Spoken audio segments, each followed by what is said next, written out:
Bonjour à tous, explication de l'exercice 2 qui se trouve à la page 3 de votre cours. Alors, je ferai les explications des exercices 1, 3, 5, 7 et 9. Les autres, je vous laisserai faire. Alors, pour cet exercice, donc il y a 11 exercices en tout. Le triangle ABC est un triangle rectangle en A. Qu'est-ce que ça signifie? Rectangle en A, ça veut dire que l'angle droit est l'angle A. On vous demande donc de compléter le tableau et de noter les calculs sur une feuille annexe. Donc, dans ce triangle rectangle, vous connaissez déjà deux longueurs. Vous allez, grâce au théorème de Pythagore, déterminer la troisième longueur. Alors, pour ça, sur une feuille annexe, on note les références et vous faites un petit schéma. Alors, je dis bien, c'est un schéma, faudra pas faire en vraie grandeur.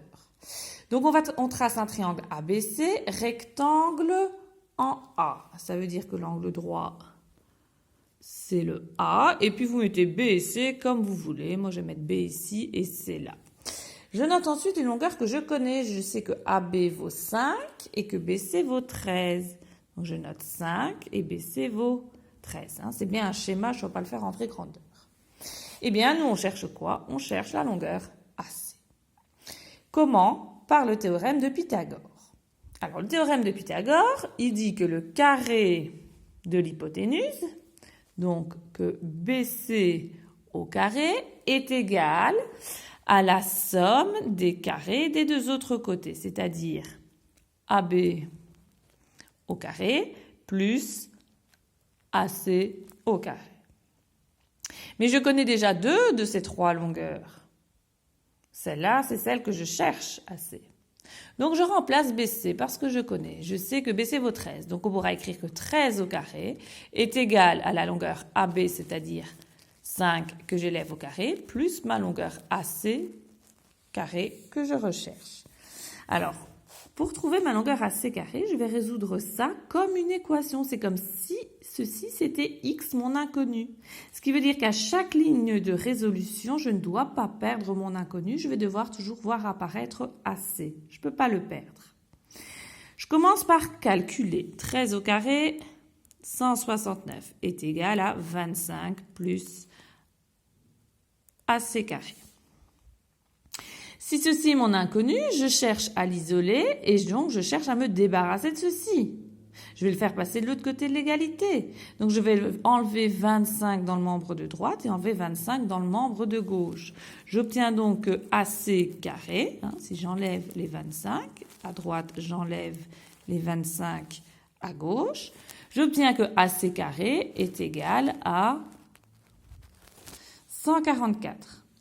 Et donc, quelle est la longueur AC? Eh bien, je trouve qu'elle vaut 12. J'ai trouvé ma longueur AC. Elle vaut 12. Je peux noter dans mon tableau 12. Vous pouvez faire l'exercice 2. Ensuite, l'exercice 3. On refait la même chose. On refait un schéma, un triangle A, B, C, rectangle en A et on va noter dessus les mesures que l'on connaît. On sait que BC vaut 10 et que AC vaut 9. Eh bien, vous devez faire la même chose que l'exercice précédent. Vous notez l'égalité de Pythagore et vous remplacez par les longueurs que vous connaissez. Vous faites pause, vous essayez l'exercice et puis vous avez la correction.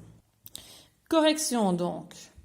Le carré de l'hypoténuse, 10 au carré, est égal à la somme des carrés des deux autres côtés, le côté 9 et le côté AB. Alors, on obtient que 100 est égal à 81 plus AB au carré. Nous, on cherche à isoler le AB au carré. Comment? En se débarrassant du 81. Donc, je le fais passer de l'autre côté de l'égalité. Donc, j'obtiens 100 moins 81, ça fait 19. 19, c'est le carré de ma longueur AB. Mais moi, je veux connaître la longueur AB sans qu'elle soit au carré. Alors, l'opération pour passer de là à là, c'est prendre la racine carrée. Non pas divisé par 2. c'est de prendre la racine carrée. Donc, là aussi, je fais la même opération. Je prends la racine carrée. Ma longueur, c'est racine carrée de 19. Et ainsi de suite. Vous faites maintenant l'exercice 5 avec les fractions.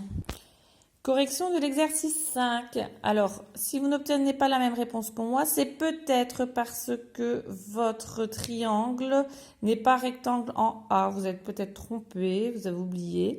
Et si vous n'avez pas un triangle rectangle en A, si vous mettez un autre sommet, vous n'avez forcément pas les mêmes réponses que moi. Donc, le carré de l'hypoténuse est égal à la somme des carrés des deux autres côtés, 1 tiers et 1 demi. Alors, j'élève chaque fraction à la puissance 1 tiers au carré. Pour rappel, le carré porte sur 1 et il porte sur 3. Ça fait donc 1 neuvième plus 1 quart. Donc, BC carré, c'est égal à 1 neuvième plus 1 quart. Comment je fais pour additionner avec des fractions?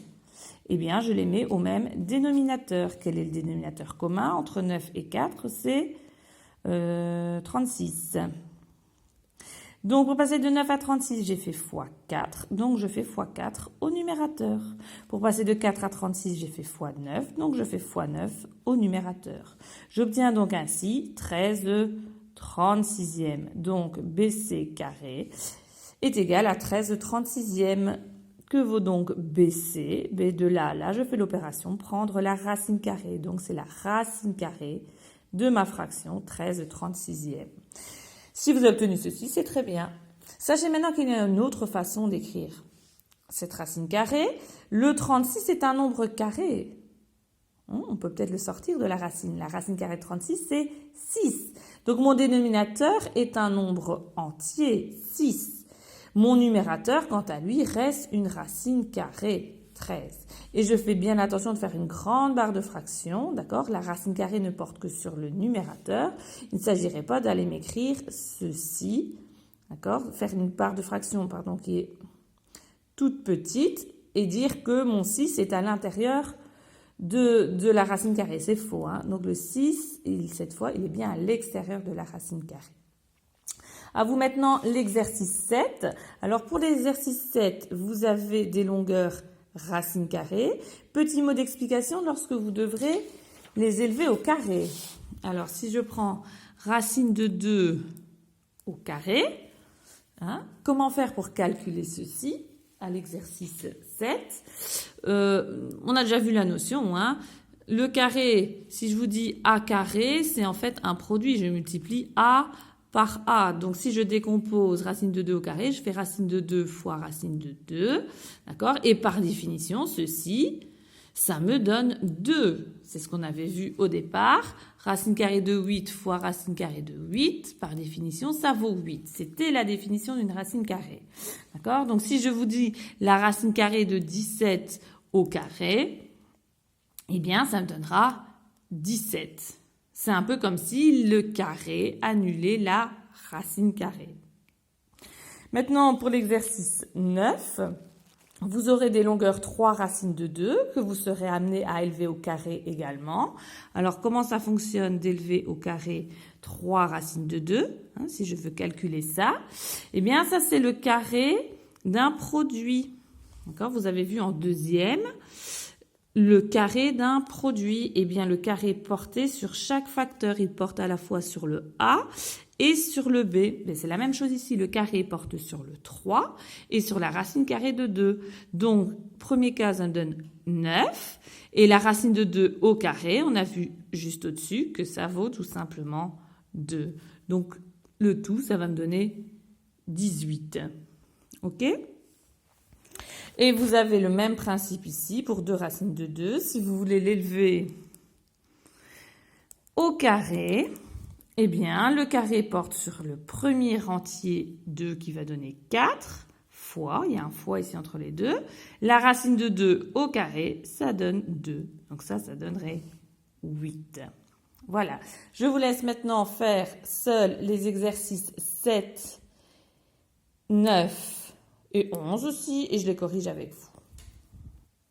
Correction des exercices 7, 9 et 10. Alors, de nouveau les schémas. Pour rappel, votre triangle doit être toujours rectangle en A. Et j'ai été renoté sur les dessins les longueurs que l'on connaît. Alors, pour le 7, l'égalité de Pythagore est la suivante. Le carré de l'hypoténuse est égal à la somme des carrés des deux autres côtés. Donc, je calcule racine carrée de 2 au carré, on a dit que ça donnait 2, plus 1 au carré, ça fait 1. Donc, BC carré vaut en fait 3. Que vaut BC? Il vaut racine carrée de 3. Pour le 9, l'égalité est la suivante. Le carré de l'hypoténuse, celui-ci, est égal à la somme des carrés des deux autres côtés. AB, c'est ce qu'on cherche, et 3, c'est l'autre côté. Donc, je calcule ce que j'ai. Le carré porte sur 3, ça fait 9. Il porte sur la racine carrée de 2, ça fait 2. Donc, ça fera 18. C'est égal à AB au carré plus 9. Hein. Donc, 18 égale AB au carré plus 9. J'essaye d'isoler mon AB carré. Donc, le 9, je m'en débarrasse. Je l'enlève. J'enlève 9 de ce côté-ci. J'enlève 9 de ce côté-là. D'accord? Donc, j'obtiens que AB au carré égale 9. C'est le principe des équations. Donc, que vaut AB? Ben, quel est le nombre dont le carré vaut 9? Eh bien, c'est 3. Et pour le dernier, BC au carré est égal à 2 racines de 5 au carré plus racine de 6 au carré. Alors, on calcule. Le carré porte sur 2, ça fait 4. Il porte sur la racine carrée de 5, ça fait 5. Donc, ça fera 20. Plus racine de 6 au carré, ça fait 6. Donc, BC au carré, c'est égal à 20 plus 6. Donc, BC carré égale 26. Que vaut donc BC? Eh bien, il vaut la racine carrée de 26. Voici pour les explications.